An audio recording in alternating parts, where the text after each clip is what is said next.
Hi guys, it's me again, Hazel. Welcome back to my channel.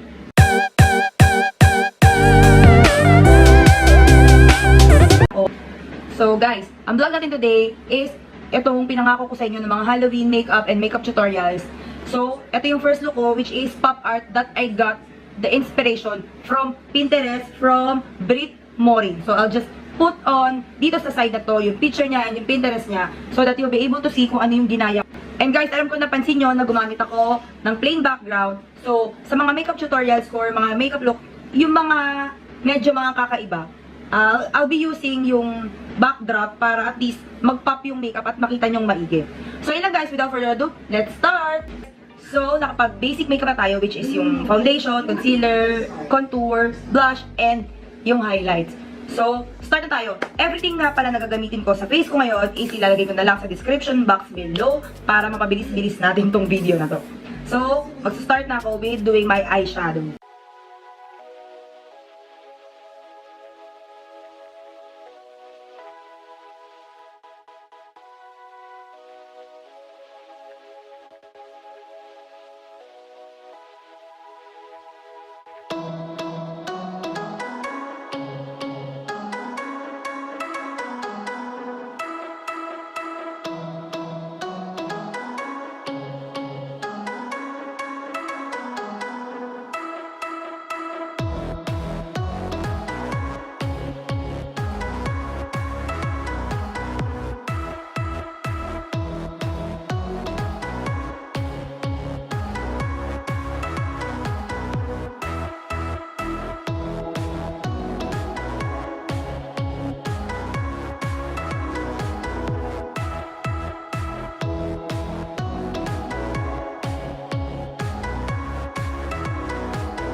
Maglalagay lang ako ng eyelashes, guys.